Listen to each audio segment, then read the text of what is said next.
Habíamos adelantado, tenemos como invitado a Giovanni Arias, especialista en calidad educativa. ¿Qué tal, señor Arias? ¿Cómo está usted? Muy buenas noches. Buenas noches, Carmen. Buenas noches, Ricardo. Y gracias por la invitación. Gracias a usted por haber acudido a nuestro llamado.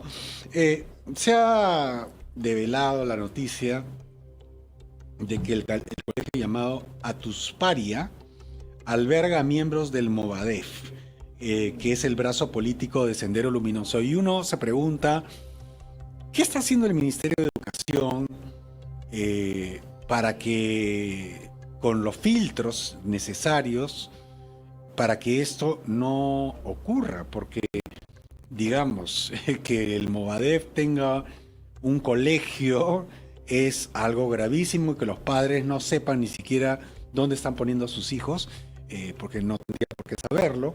Es también grave. ¿Qué está pasando en el Ministerio de Educación? Y voy a complementar la pregunta de Ricardo en el sentido de que estamos hablando de un colegio en la capital peruana. Estamos hablando de un distrito de Magdalena muy cerca de San Isidro.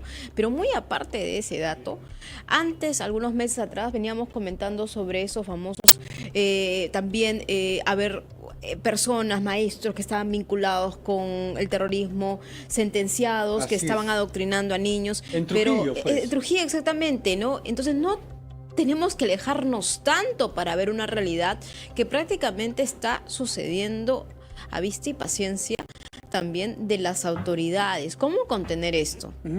Mira, Carmen, ha dicho algo importante. Si esto ocurre en Lima, ¿qué está pasando en provincias, no?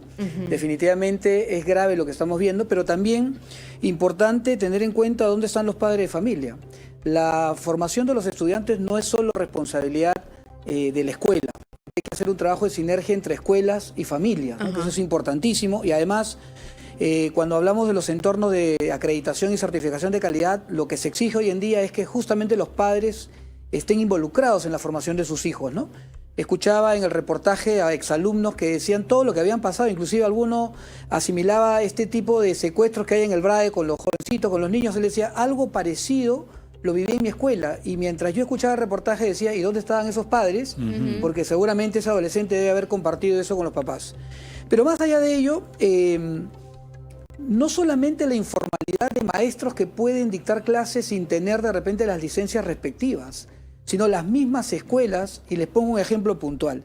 Más allá de la informalidad, por ejemplo, ocurre que un estudiante se matricula en un colegio de Chorrillos y cuando termina el quinto de secundaria, el certificado de estudios pertenece a un colegio de Comas. Y uno dice, ¿qué ha pasado? Resulta que el colegio de Comas le prestó el código modular al colegio de Chorrillos para que pueda operar. Exactamente, operar. Exactamente, Ricardo. Ahora, imagínate si a nivel de instituciones tenemos esa informalidad, pues a nivel de contratación en colegios privados todavía hay una informalidad muy grande a nivel nacional, ¿no? Entonces, ¿y el Ministerio de Educación? Mira, para las instituciones privadas, el Ministerio de Educación acaba de sacar una norma, la 109, que son las condiciones básicas para que se regule la calidad en las escuelas. Algo parecido al licenciamiento, no exactamente un licenciamiento, pero que vence en el 2025. Es decir, el próximo año, en marzo, debe vencer, digamos, el espacio para que las escuelas puedan, de alguna manera, ingresar al Ministerio de Educación cierta información relevante para que sean constituidas como condiciones mínimas para que pueda funcionar, mínimas de calidad, ¿no? Entonces, el Ministerio está tomando acciones. Pero aquí hay un trabajo conjunto de toda la sociedad, ¿no? Que tenemos que velar para que estos grupos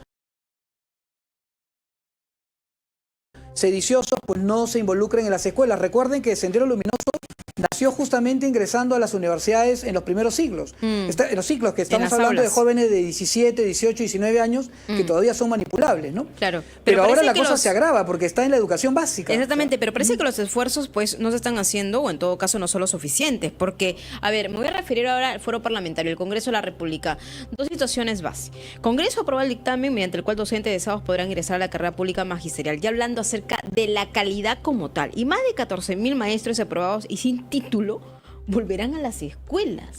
Entonces, ¿qué vamos a esperar para nuestros niños, para nuestros jóvenes? Sí, Carmen, efectivamente. Hay un número que está un poco en el debate, ¿no? 14.000, 5.000, sí, 2.000. En realidad hay que dejarlo claro que durante la ley del profesorado todavía se aceptaban a profesores sin título profesional, ¿no? Y que debían el tiempo regularizar esta situación del título profesional. Pero cuando sale la ley de la carrera pública magisterial, ya no se iban a aceptar maestros sin título. Y a estos profesores que estaban trabajando en las escuelas se les dio un tiempo prudencial, pero nada menos que 30 años para que pudieran sacar su título profesional. Entonces, después de 30 años, nuevamente sale esta reforma magisterial más o menos en el año 2012, y ahí es donde se encuentran a estos 14.000 profesores que no habían hecho ningún esfuerzo por ni dar el examen para la carrera pública magisterial, ¿no? Ni siquiera habían sacado un título ni nada. Entonces se le extendió por un periodo de 2 años más. Entonces, en esos 2 años siguientes, algunos lograron sacar el título profesional, otros se jubilaban, otros fallecieron, y en ese resumen quedaron más o menos unos 2.000, 2.500. El Ministerio de Educación debe tener ese dato muy preciso, pero son alrededor entre 2.000 y 2.500 maestros que quedaron sin hacer nada y que trataron de encontrar esta puerta falsa a través del Congreso para poder ser parte de la carrera magisterial sin dar ningún examen, ¿no? Ya eso es el colmo. Claro. Pero Carmen y Ricardo, acá yo de verdad que he escuchado toda la mañana en estos 2 últimos días hablar de la meritocracia y pongo en la mesa una reflexión interesante tratando de atar cabos de en qué situación nos encontramos. Fíjense, el examen para que tú puedas ser nombrado consta de 2 partes y una de ellas, la más importante, es el examen escrito. Y este examen escrito es masivo e impersonal.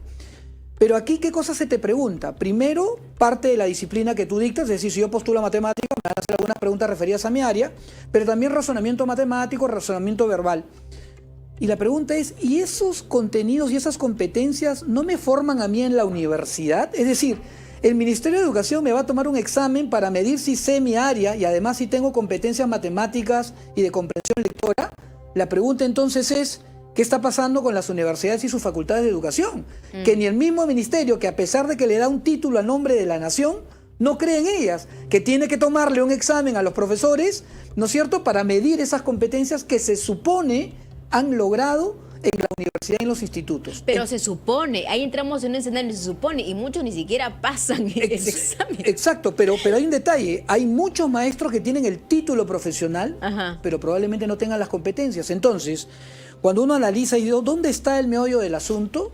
Entonces uno retrocede un poco y uno dice, ok, el ADN de este problema es que las facultades de educación y las escuelas de pedagogía no tienen una acreditación, digamos, que sea obligatoria, porque debería tenerla, por lo menos la Facultad de Educación, porque en base a los maestros o tipo de maestros que tenemos, es el tipo de sociedad que vamos a tener. Claro. Entonces yo tengo buenos médicos con valores, con ética, porque han tenido buenas familias y buenos profesores.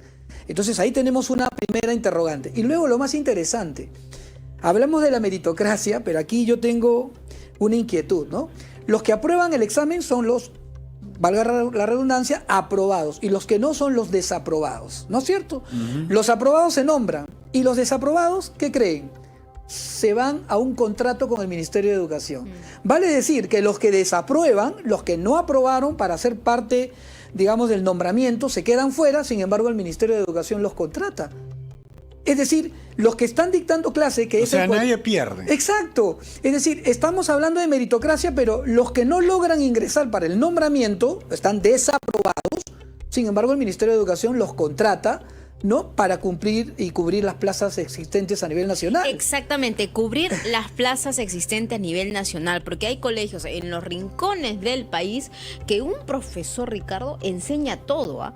Me comentaba, por ejemplo, mi cuñada que estaba en la parte de Trujillo, en un lugar alejado, que un profesor se encarga de prácticamente todo. Eso como la familia Ingalls. Claro, pero acá va Ricardo y Carmen, o sea, es que ¿quiénes están enseñando? Los desaprobados.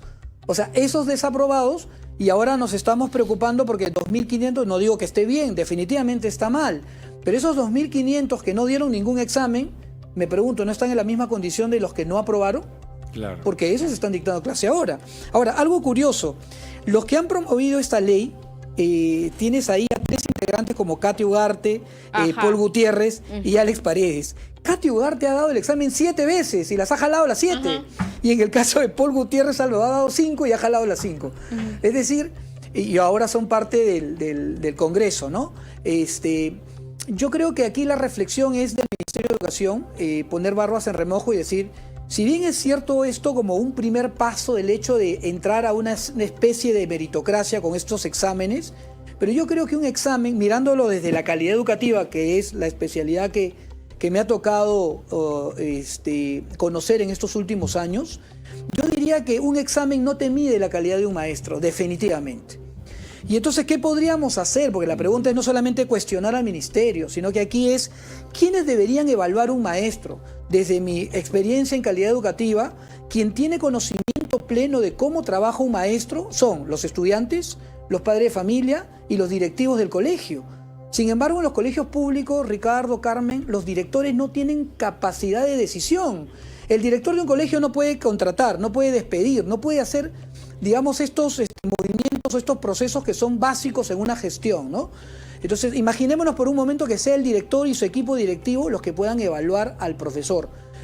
Regreso al tema de los contratados. Si un profesor es contratado es porque no se nombró, significa que no aprobó el examen de nombramiento, pero está contratado. ¿Por qué lo vuelves a contratar al año siguiente? Porque los padres de familia están de acuerdo con el profesor, porque los alumnos aprendieron y porque el director lo valida, lo vuelves a contratar. Sobre esa lógica pienso yo que los directores y los coordinadores de los colegios deberían ser los actores principales en este proceso de evaluación, el cual debería durar no una fecha o dos, sino más bien un proceso más largo, ¿no?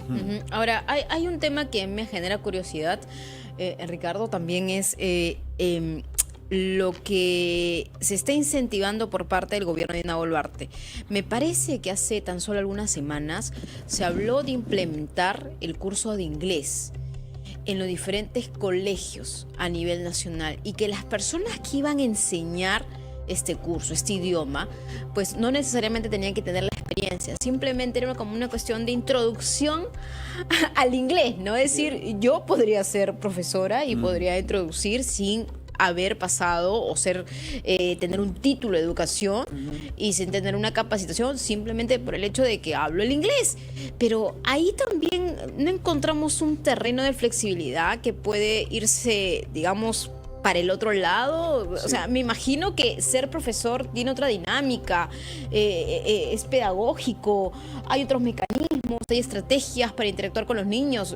Cualquiera puede ser profesor. Sí, lo que pasa, y es una realidad, Carmen, no solamente del Perú, sino de América Latina. Sí, claro. Es decir, cuando me ha tocado viajar, he estado en Colombia, he estado en Costa Rica, Honduras, y después de hablar media hora con los docentes, no sé si estoy en Perú, en Costa Rica o en México, porque la realidad es prácticamente la misma.